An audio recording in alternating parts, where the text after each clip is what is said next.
Assalamualaikum warahmatullahi wabarakatuh. Kembali lagi bersama saya Ahmad Siddiq Dutya. Hari ini kita akan membahas tentang kepemimpinan pendidikan. Selamat menyaksikan. Yang pertama, kita akan membahas definisi kepemimpinan pendidikan. Kepemimpinan merupakan salah satu yang sangat vital bagi terlaksanakan fungsi-fungsi manajemen.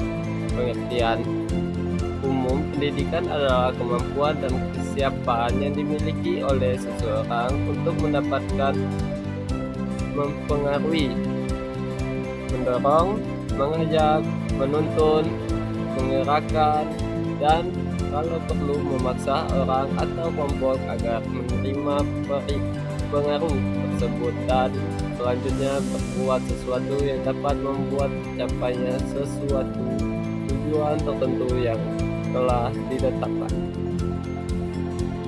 Sedangkan pendidikan mengandung arti dalam lapangan apa dan di mana kepemimpinan itu berlangsung, dan sekaligus menjelaskan pula sifat atau ciri-ciri yang harus dimiliki oleh kepemimpinan itu.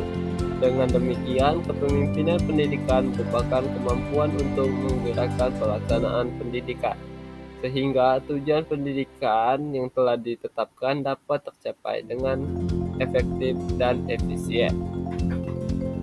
Baiklah, kita lanjut ke fungsi pemimpin pendidikan. Fungsi utama pemimpin pendidikan antara lain, pemimpin membantu tercapainya suasana persaudaraan, kerjasama dengan penuh rasa kebebasan. Yang kedua, pemimpin membantu kelompok untuk mengorganisir diri, yaitu ikut serta dalam mengembangkan rangsangan dan bantuan kepada kelompok dalam menetapkan dan menjelaskan tujuan.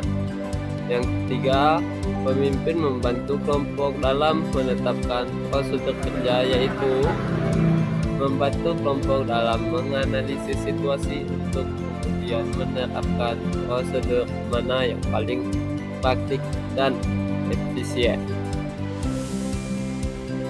Selanjutnya kita masuk kepada faktor-faktor yang mempengaruhi pemimpin. Mengalim Purwanto 2004 menjelaskan beberapa faktor yang mempengaruhi pemimpin sebagai berikut. Yang pertama, keahlian dan pengetahuan.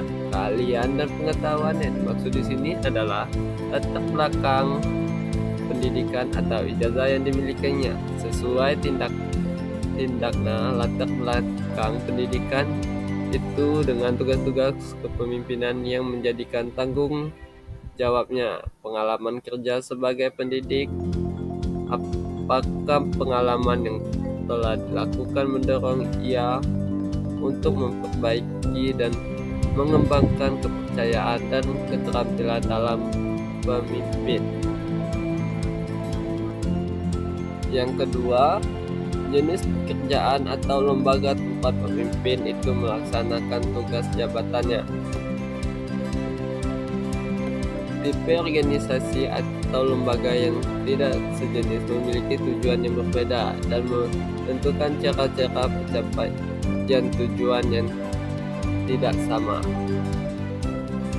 Oleh karena itu, tiap jenis lembaga memerlukan perilaku dan sikap kepemimpinan yang berbeda pula. Yang ketiga, sikap-sikap kepribadian pemimpin.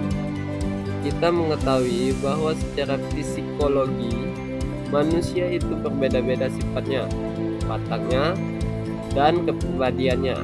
Ada yang selalu bersikap keras dan tegas, tetapi ada pula yang lemah dan kurang berani. Kita masuk ke materi yang keempat, yaitu tipe-tipe kepemimpinan pendidikan. Yang satu, tipe otoriter. Tipe kepemimpinan otoriter disebut juga dengan tipe kepemimpinan otoritarian. Yang kedua, ada tipe laissez-faire. Dengan tipe kepemimpinan ini, sebenarnya pemimpin tidak memberikan kepemimpinannya. Dia memberikan bawahannya berbuat sehendaknya. Yang ketiga, tipe demokratis. Pemimpin yang bertipe demokratis menafsirkan kepemimpinan bukan sebagai diktator, melainkan sebagai pemimpin di tengah-tengah anggota kelompoknya. Yang keempat, tipe Sandow demokratis.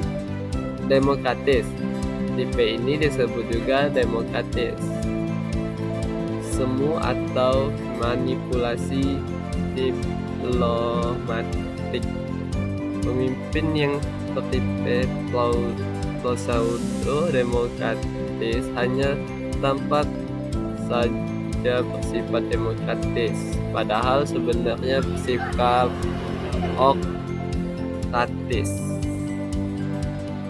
Nah, tidak terasa kita sudah sampai di ujung, yaitu kita akan membahas kesimpulan dari materi yang kita bahas tadi. Kesimpulan kepemimpinan pendidik sebagai satu kemauan dan proses pengetahuan, membimbing, mengkoordinir, dan menggerakkan orang-orang lain yang ada hubungan dengan pengembangan ilmu pendidikan dan pelaksanaan pendidikan dan pengajaran, agar supaya kegiatan-kegiatan yang dijalankan dapat lebih efisien dan efektif, di mana pencapaian tujuan-tujuan pendidikan dan pengajaran